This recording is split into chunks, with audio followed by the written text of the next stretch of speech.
पूर्व केंद्रीय मंत्री और स्वर्गीय राजेश पायलट के लिए भाजपा आईटी सेल के प्रमुख अमित मालवीय के द्वारा दिए गए बयान का कांग्रेस की ओर से विरोध किया जा रहा है। इसी कड़ी में अजमेर जिला देहात कांग्रेस और विधि विभाग के पदाधिकारियों ने जिला कलेक्टर के माध्यम से राष्ट्रपति के नाम ज्ञापन सौंपा। देहात कांग्रेस और आईटी सेल के पदाधिकारियों ने कहा कि भाजपा के पदाधिकारी इस तरह के झूठे बयान देकर लोगों को गुमराह कर रहे हैं और जो बयान किसान नेता और स्वर्गीय राजेश पायलट के लिए दिया गया है उससे सभी कांग्रेसी पुरजोर निंदा कर रहे हैं और अमित मालवीय का देश भर में विरोध किया जा रहा है। उन्होंने राष्ट्रपति से मांग की है कि इस तरह की गलत बयानबाजी करने वाले भाजपा कार्यकर्ताओं के खिलाफ सख्त कार्रवाई की जाए।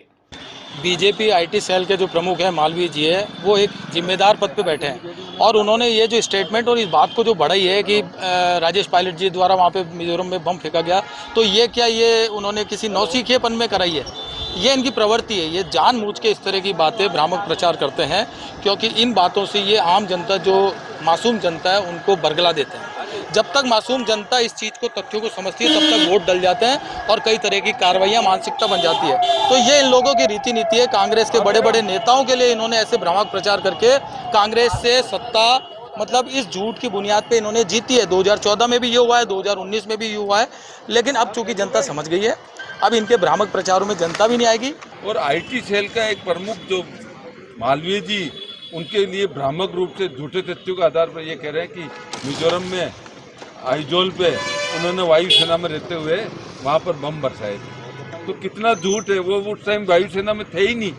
इसके बावजूद ऐसी भ्रामक प्रचार करके लोगों को भ्रमित किया जा रहा है। इसलिए हमारे मुख्यमंत्री जी गहलोत साहब और पायलट साहब ने इसका खंडन किया है। उन्होंने कहा है कि पायलट साहब देश प्रेमी थे, पूरे देश के प्रति उनकी कितनी भावनाएं थी और जितना वायुसेना में रह के उन्होंने 1971 में पूरी पाकिस्तान में बम बरसाए थे और वो युद्ध हमने जीता भारत ने। और ये कहाँ की बात कर रहे हैं? उस देश प्रेमी आदमी के खिलाफ, इस देशभक्त आदमी के खिलाफ, राजेश पायलट के खिलाफ ऐसी बातें करके जनता को गुमराह कर रहे हैं। हम उसकी निंदा करते हैं। पायलट साहब भारतीय वायुसेना के सदस्य ही नहीं थे। उन्होंने 1967 के अंदर अक्टूबर के अंदर उसको ज्वाइन किया था, 66 के अंदर ज्वाइन किया था। तो ये एक तरीके से निंदनीय घटना है जिसके माध्यम से जनता के अंदर झूठ और भ्रम फैलाकर भारतीय जनता पार्टी सत्ता पे काबिज होना चाह रही है, जबकि जनता वास्तविकता ये अच्छी तरीके से जानती है कि भारतीय जनता पार्टी जुमलेबाजी में, भ्रम पैदा करने में और तथ्यात्मक विहीन बातें करके सत्ता के पास आना चाहती है और इससे इसका खुलासा भी हो गया।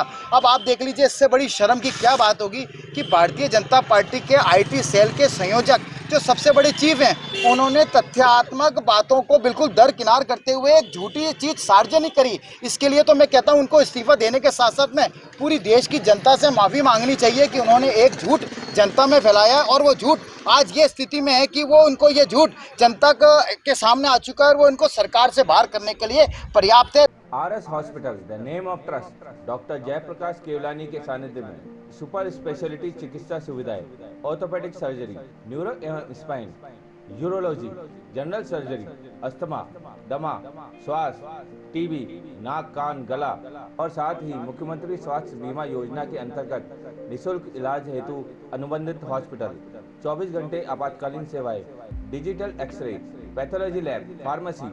आरएस हॉस्पिटल, प्रगति नगर, कोटड़ा, बाबा रामदेव मंदिर के पास, अजमेर। ताज़ा खबरों के लिए देखते रहें सरेराह न्यूज। अपना फ़ोन उठाएं और सब्सक्राइब करना ना भूलें।